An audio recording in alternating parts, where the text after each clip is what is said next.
My precious children of God, I greet each one of you in the mighty name of our Lord and Savior Jesus Christ. నా ప్రశస్తమైనటువంటి దేవుని బిడ్డలారా, మన ప్రభువును రక్షకుడైన యేసుక్రీస్తు నామములో మీకు శుభములు. Today the Lord has given us a beautiful promise of ఈ God. రోజు ప్రభు ఒక అద్భుతమైన వాగ్దానమును మనకిచ్చి ఉన్నారు. Leviticus chapter 20 verse 26 says, "And you shall be holy to me, for I the Lord am holy, and I have separated you from the people that you should be mine." లేవి కాండము 20:26 వచనం ప్రకారము, మీరు నాకు పరిశుద్ధులై ఉండవలెను, యెహోవా అను నేను పరిశుద్ధుడను, మీరు నా వారై ఉండునట్లు అన్యజనులలో నుండి మిమ్మును వేరుపరిచితిని.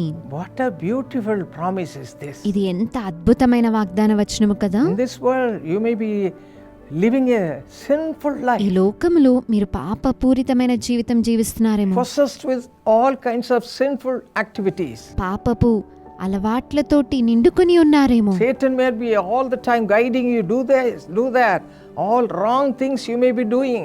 ఇది చెయ్యి అది చెయ్యి అని తప్పులు చేయమని అపవాది మిమ్మల్ని ప్రోత్సహిస్తూ ఉన్నాడేమో. But the Lord says, "My son, my daughter, I want you to be holy."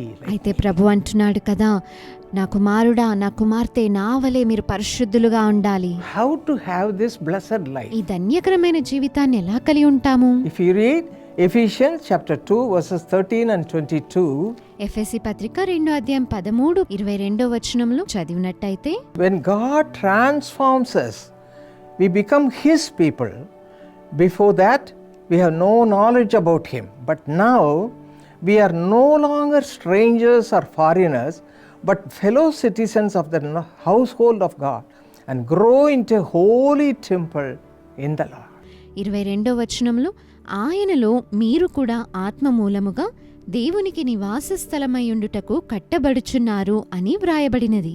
My precious children of God, what kind of life you are leading? నా ప్రశస్తమైనటువంటి దేవుని బిడ్డలారా, మీరు ఎటువంటి జీవితాన్ని కలిగి ఉన్నారు? Just check up your life. ఒకసారి మిమ్మల్ని మీరు పరీక్షించుకోండి. Are you leading a peaceful life, ప్రశాంతమైన జీవితాన్ని కలిగి ఉన్నారా? filled with the power of God, దేవుని శక్తితో నింపబడి ఉన్నారా? with the presence of God? దేవుని సన్నిధితో నింపబడి ఉన్నారా? Are you troubled in your heart all the time, having all sorts of wrong things in your life? లేక ఎల్లప్పుడూ మీ జీవితంలో కలిగి ఉన్నటువంటి చెడు కార్యాల వలన మీ హృదయంలో అశాంతితో నింపబడి ఉన్నారా? Jesus came into this world to give you a new life. మీకు నూతన జీవితాన్ని ఇవ్వడానికి యేసయ్య ఈ లోకంలోనికి వచ్చి ఉన్నారు. He gave his life on the cross, ఆయన తన ప్రాణమును సిలువలో మీ కొరకు ఇచ్చి ఉన్నాడు. and through that the blood of Jesus Christ cleanses us from all kinds of sins.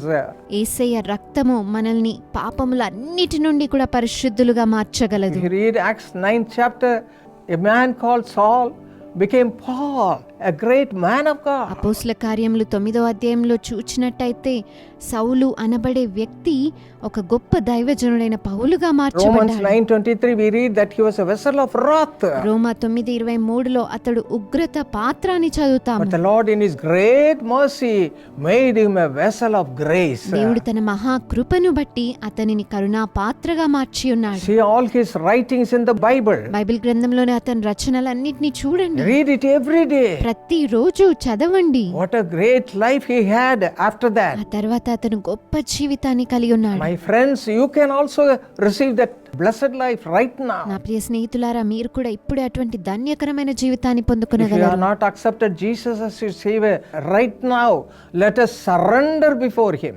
మీరు ఇంకా యేసయ్యను మీ రక్షకుడిగా అంగీకరించకపోతే ఇప్పుడే మీ జీవితాన్ని ఆయనకు సమర్పించుకొనండి. Just as Saul became Paul, you also can be changed in your life. సౌలు పౌలుగా మారిన రీతిగానే మీ జీవితంలో కూడా మీరు మార్పు నొందుతారు. Don't follow the ways of Satan. అపవాది మార్గములను వెంబడించకండి, Follow the ways of Jesus Christ. యేసుక్రీస్తు మార్గములను Now వెంబడించండి. we are going to pray. ఇప్పుడు మనం ప్రార్థించబోతున్నాం. Completely surrender your life. పూర్తిగా మీ జీవితాన్ని సమర్పించండి. Cry unto the Lord. ప్రభువుకి మొరపెట్టండి. Look unto the cross. సిలువ వైపు చూడండి. Father, you gave your life on the cross. తండ్రి, నీ ప్రాణాన్ని ఆ సిలువలో నా కొరకు పెట్టారు. Just for me.